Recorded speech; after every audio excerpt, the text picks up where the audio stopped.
भगवानुवाच असत्याननुसूतस्तं प्रज्ञावादांश भाषसे गतासुम अगतासुंश्च नानुसूचन्ति Pandita. This Krishna consciousness movement, it is not something new, imaginary movement. It is very old movement. At least 5,000 years ago, this Bhagavad Gita was repeated by Lord Krishna in the battlefield of Kurukshetra. Before that, as it is stated in the Bhagavad Gita, 4th chapter, Imam vivasati yugam prattavan ahamabhayam vivasyan manoviprahu manuyikha kavibravit. Krishna said to Arjuna that this science of understanding God, long, long ago, I spoke to the sun god, Vivasyan. In the Vedic scripture, we understand that every planet is inhabited by living entities. The sun is also one of the planets, and there are living entities.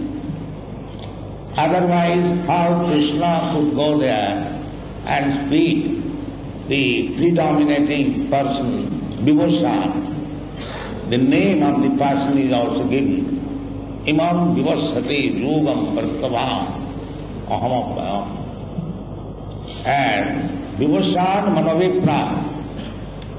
Vivasyan, the sun god, because in the higher planetary system, this sun planet, moon planet, and many, many other planets, they are called the heavenly planets.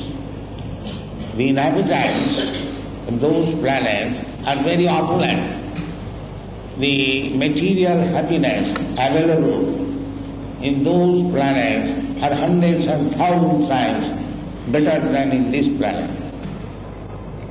So, it is confirmed in the Bhagavad Gita that sun planet is also inhabited by living beings. But their body is made of fire. That is the difference. Just like here, our body is made of earth. Earth, water, air, fire, ether, these are the 5 material elements. In some planet, the earth is prominent, in some planet the water is prominent, in other planet the fire is prominent. So this is the creation of God, different varieties. That is confirmed in the Bhagavad Gita.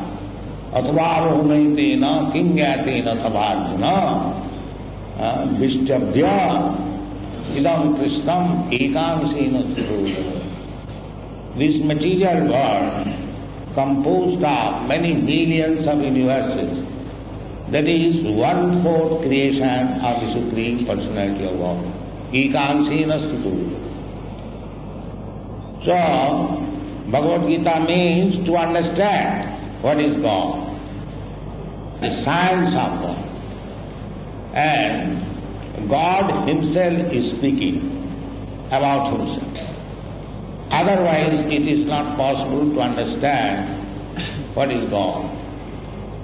So if we carefully understand the slokas and the passages mentioned in the Bhagavad Gita, we can understand what is God. And the human form of life is meant for understanding God. He has no other business.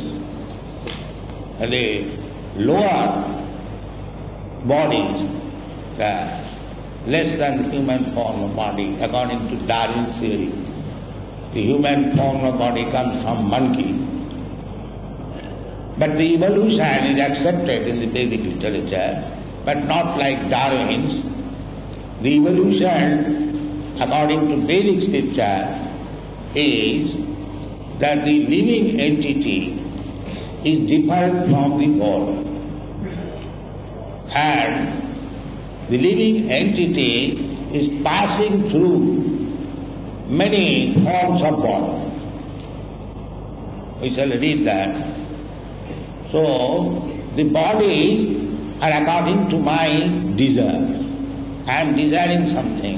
Just like here we are sitting, so many ladies and gentlemen, but not one of them is similar to anyone else. They have got different bodies. That body is created according to one's desire. The mind, the subtle mind, is the creator of the next body. Jang jang bhapi smarana bhavam taditante kalevaram. At the time of death, whatever I am thinking, a similar body will be offered to me by the laws of nature. Subtle body. The mind, intelligence and ego, they are subtle body. And the gross body is made of earth, water, air, fire, ether. So, when we give up this gross body, the subtle body carries me to another gross body. This is the way of transmigration of the soul. The Prakriti, nature's law is very strict and stringent. The nature will immediately offer you a similar body according to the thinking at the time of your death. Pratha dehantaram prapti. Therefore, this human form of body is meant for going back to home, back to God. Jadgatyana nivattante tadhama param. We are eternal. As God is eternal, we are also eternal. Because we are part and parcel of God. As God is always blissful, jolly, similarly our nature is always blissful and jolly. Satchidananda Vigraha. Sat Chit Ananda. Sat means eternal, and Chit means full of knowledge. And Ananda means blissfulness. That is our nature. Therefore, we want to live. We do not wish to die. We do not wish to, nobody wishes to die. But we are forced to death. That is our punishment. Nitya sasatayam nahnate hannamane sarire. This instruction is given in Bhagavad Gita. That the living entity is eternal. Sasata, very, very old. Nitya sasatayam nahnate hannamane sarire. When the body is destroyed, is annihilated, the soul exists. It goes to another body. The example is just like every one of us in the first day of intercourse of the father and mother, the secrets are mixed together, emulsified, and if the living entity is allowed to enter into that, it grows. That is the beginning of our body. But if the living entity is not allowed into that emulsified small pea-like ball, then there is no pregnancy. So attempt is made to pollute that emulsification. Therefore, the living entity cannot enter into it, and there is no pregnancy. Otherwise, there must be pregnancy. Then that pea-like body grows, and in 7 months it grows the hands and legs and heads and everything. And consciousness comes back. When we die, our consciousness becomes almost stopped, and we lie down within the womb of the mother according to species of body. Take it for granted our human form of body. 7 months at that time the body is grown up. And this way, in 10th month the body is fully grown, then by nature's way the body comes out and another life begins. This is called transmigration of the soul. So, actually, we are eternal.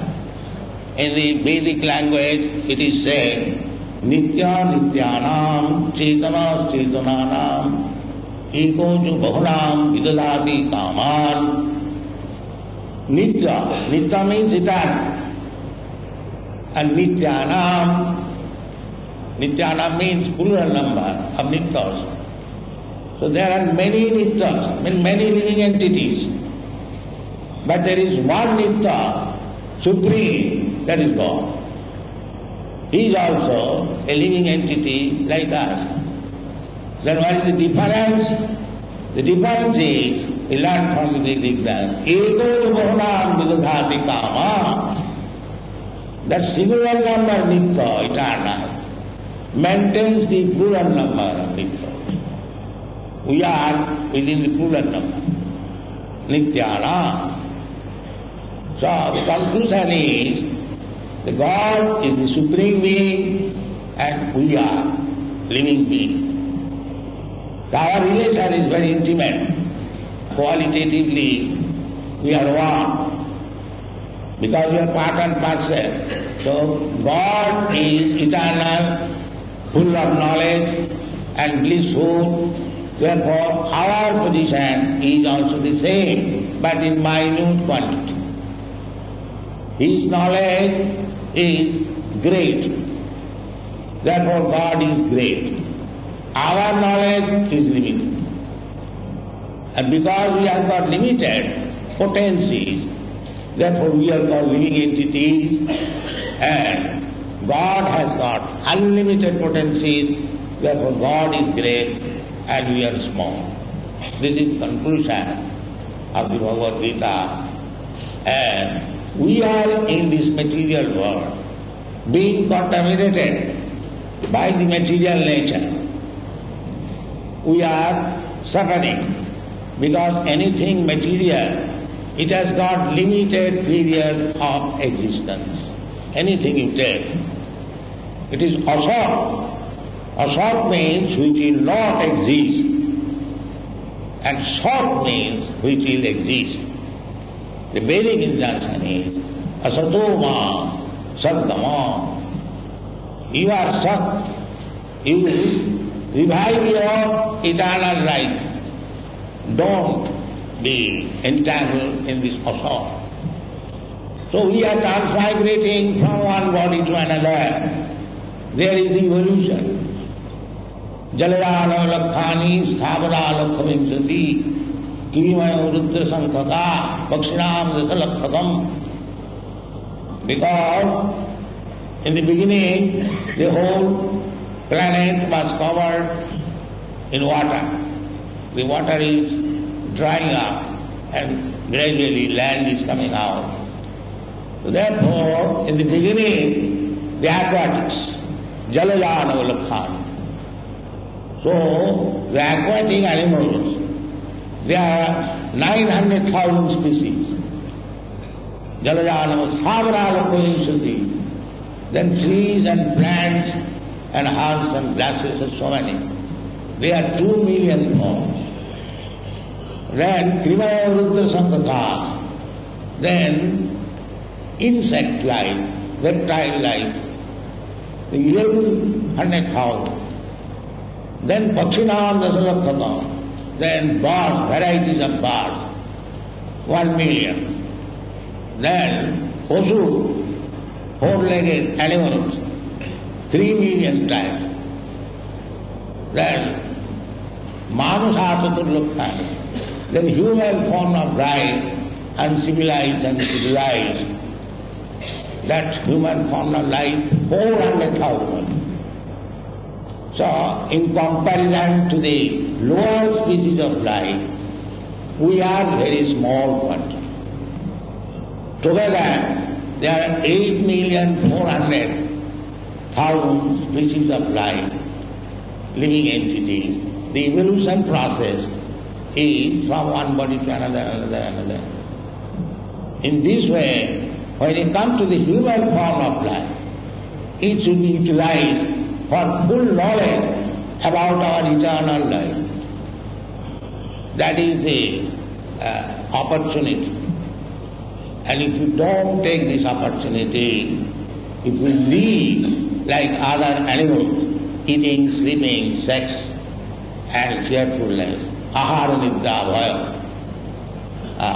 But you do not care to understand what we are, what is God, what is our relationship with God, then you are missing the point. That lesson, instruction, is given in the Bhagavad. And it is very easy to understand the perplexity which Arjuna met at the battle, in the battlefield of Kurukshetra. The fight was between two sectors of family members. The cousin brothers, one family, but there was some trouble who would occupy the throne. From Mahabharata we understand that the Pandavas, at least after Maharaj Parikshit, he ruled over the whole world. Bharatvarsha means the whole world. And the capital was here, Hastinapur. This information we get Mahabharata. Maha means greater and Bharat means India. Mahabharata. So there was trouble who will occupy the throne. So there was fight. So when fight was arranged, then Arjuna, he was a devotee of Krishna.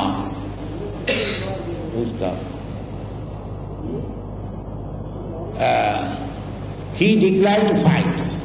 He said to Krishna, my dear Krishna, Krishna is his friend, I don't like this fight because they are my cousin brother, although they have usurped my kingdom, let them enjoy it. I don't wish to fight with them. But Krishna declined. Krishna said, no, you have to fight. Your duty is to fight. Then Arjuna placed before him so many ideas that if I kill my brother, then my brother's wife will be widow, and they may be polluted. Then unwanted children, Varna Sankar will come out, and when the Varna Sankar population is filling, then the whole world becomes a hell. So many arguments. So Krishna, when he saw that Arjuna is very much afflicted with the material ideas, so he wanted to teach him this Bhagavad Gita. So first punishment, not punishment, chastisement, because Arjuna accepted that the perplexities which I am facing is not possible to be solved except yourself. He knew that Krishna is the Supreme Personality of God. So he surrendered himself to Krishna. Shrishtaseham sadhimam pripannam tatpadatusu apahata sabhava. I am a Kshatriya. It is my duty to fight in right cases, and I am declined. This is my weakness. So kindly instruct me how I can give up this weakness. I am accepting you as my guru. Shishya-steham. Shishya means who voluntarily accepts to be ruled by a person who is guru. He is called Shishya. So, Arjuna and Krishna, they were friends, but still, to take right instruction without any argument, he accepted his guru. Then, after the acceptance, Krishna's first warning is asacyananusūtastam pragyāvādāṃ stuvāsas dakāsam avatāsamista nānusūtanti pandita. My dear Arjuna, you are talking like a very learned man. But the subject matter which you have touched is not at all taken seriously by the Pandit. Pandit means learned man. That means you are talking like a fool.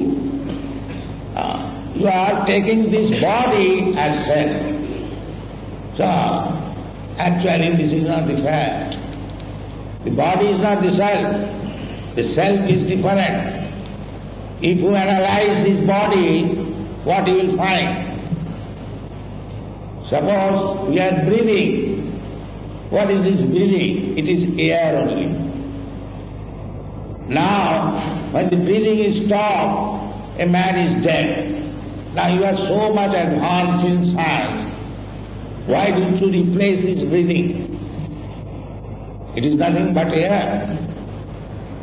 So, you can manufacture some machine working in electric battery and put some air and fix up. And let the same air will come. Will that give you life? No. Even if you artificially bring breathing, just like nowadays they put oxygen gas, and this oxygen gas is life. That is not the fact.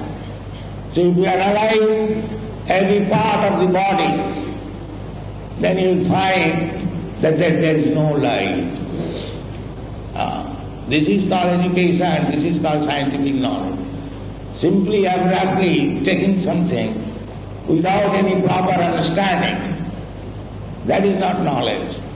Therefore, Krishna chastised him that you are talking like a very scientific, learned scholar, but you are a fool, number one. Because you are accepting this material body as the self. This is ignorance. This is a confirmed in another place. Jasyātu buddhi kunape tithātu.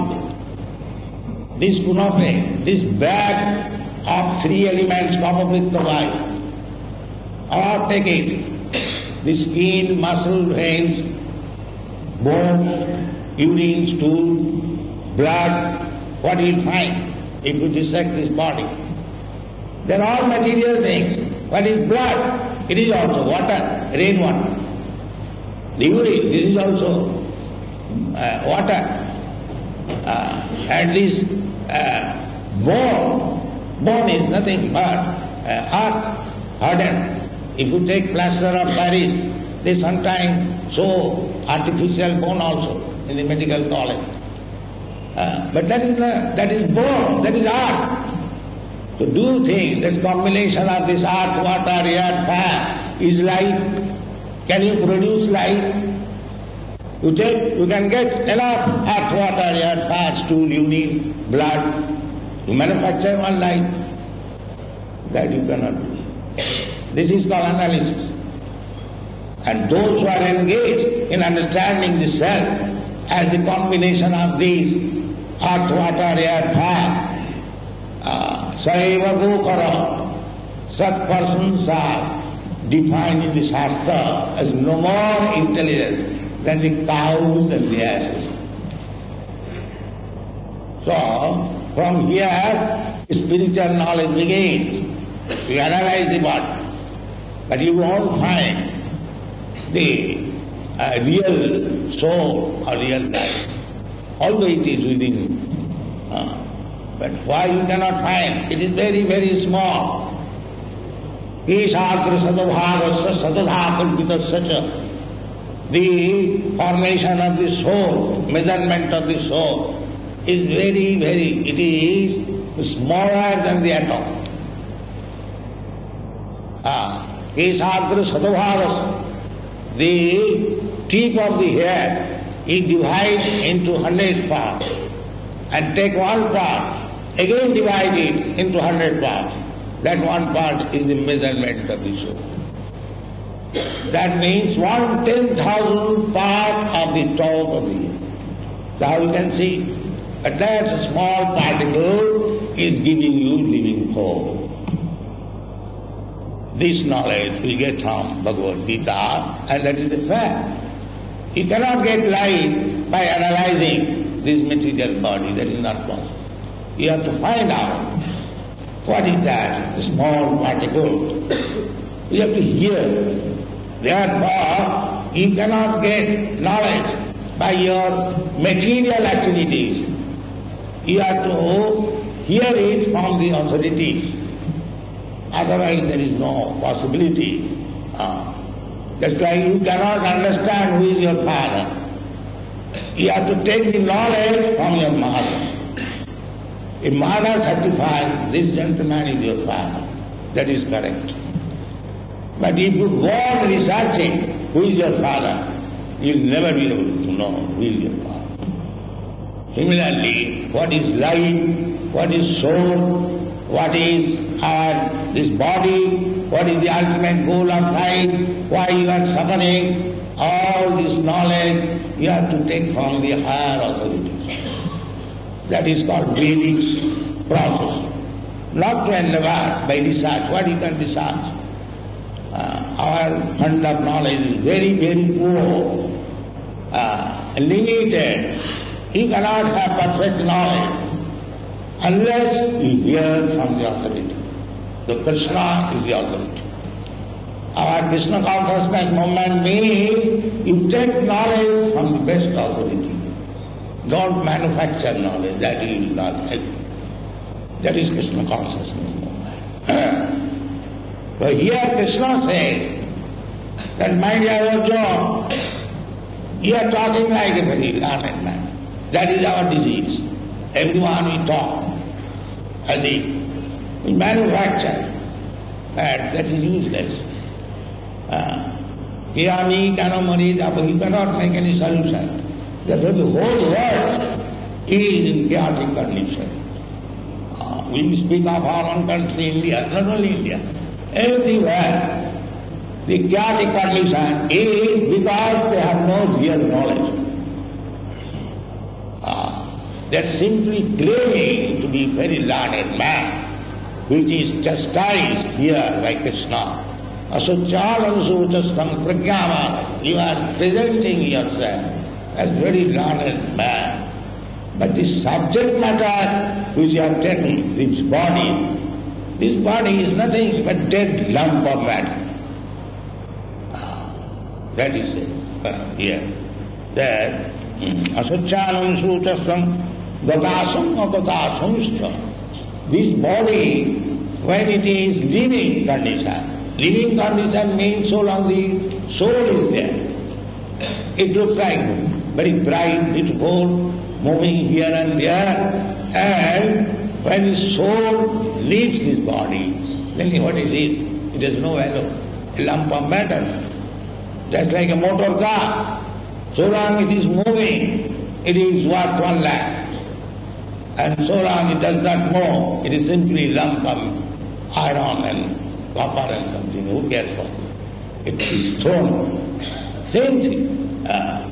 The body has no value. It has value so long the soul is there. Otherwise, suppose a big man, they are lamenting, such a great man has passed away. Well, what is that such great man? He is lying on the floor, on the bed. The same man. So why you are saying that he has gone? Then who has gone? You have never seen him who has gone. This is ignorance. Dapari parisajjayam Kalotad Harikirtana. In the Satyuga, when the duration of life was very, very great, meditation was possible.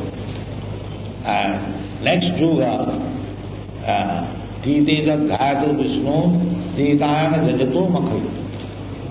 By performing the ritualistic ceremonies recommended in the Vedas, Jagga. And the next Yuga, by Paricharya, by deity worship. And next Yuga is Kali Yuga, Harikirtana, simply by chanting the holy name of the Lord. Otherwise, and meditation means Kriteta Dhayatu Vishnu. Meditation means to think of Vishnu, Lord Vishnu. That is the recommendation. Dhyanavastita tadratena manasa pasantijam yogi. The yogis, they think of the Supreme Person. Dhyanavastita manasa, mind absorbed, satcharged, thinking of Vishnu. That is called meditation. Dhyanavastita tadratena manasa pasantijam yogi. And in the Bhagavad Gita, this dhyan is recommended in the 6th chapter. Yoginavati sarvesham madgata antaratmana sadhyavan vajate joman same yuktatam. Any yogi, there are different varieties of yogis. Of all the yogis, the bhakta yogi who is thinking of Krishna within the mind, he is the first class yogi.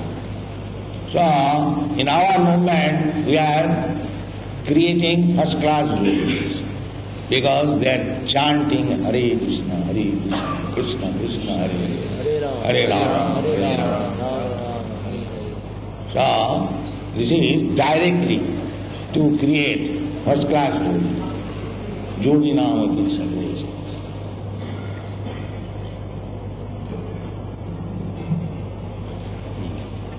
Swamiji, in our ancient books, Krishna has also been projected as a person who has lived through a certain period of history and who was associated with a number of friends and relatives during his contemporary time.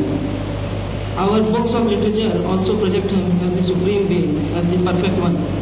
How do you reconcile the two facts? How do we accept that your teachings are based on the assumption that that person who lived through that period of time is the perfect one?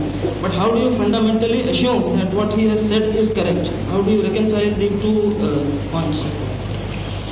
That I have already explained, that one has to understand Krishna, Janma Karma Mein Divyam, Jo Janati Tattva. Before you are asking, I have already explained that that person, Krishna, whom you think that he lived for a certain period with friends and relatives, just like ordinary man, if you simply study what is this person, then you become perfect.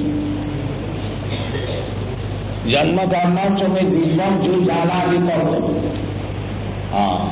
To understand him, in fact, it is not so easy. That is also explained in the Bhagavad Gita. Manusyanam sahasreshu kaschid jatati siddhaye jatatam visiddhyana kaschid vetimam tattva. Out of many millions of persons, one becomes siddha, perfect. So that perfection is not complete perfection. That perfection means all perfection. I am not this material body, I am spirit soul. So one who understands this position of oneself is calculated as perfect. But jatatampi siddhana, in that perfect state, if one endeavor to understand Krishna, jatatampi siddhyana, kosti, out of many such millions of persons who try to understand Krishna in perfection, one may understand. So it is not so easy. Janma karmam samidibham. These are against all. But that factual understanding is possible. How it is possible? Bhaktyamavajjanati javarajastani tattva. Only through devotion you can understand. So these problems will be solved when you become devoted. Then Krishna is revealed. Atasya Krishna namadi nabhavi grayam Indian. If you try to understand that Supreme Person, Krishna, who comes before you as ordinary person, you can understand him if you become his devotee. Otherwise it is not possible. Atasya Krishna namavi. You cannot understand Krishna, his name, his form, his pastimes, his activities. Not only grayam, indriya, by your imperfect senses, but sevanmutehi jivāvo samemvasu. When you are engaged in his service, then he reveals himself. Here I am. So this is the process. If you want to understand that person, Krishna, who is accepted as the Supreme Personality of Godhead, then you have to take shelter of the Bhakti Yoga and associate with bhaktas, then it is possible, otherwise not.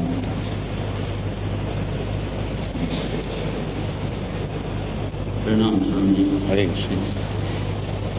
Gandhiji was also a great admirer of the Gita and a great scholar, written a big commentary also. But he, at the time of the Great War, asked the great powers to let Hitler come in and not fight him at all. But whereas he said that it was the change of heart that should be effective and not that punishment. That means punishment against reform. I should like your enlightenment on this paradox. The punishment, Krishna does not personally punish. He has got many agents, just like in the government.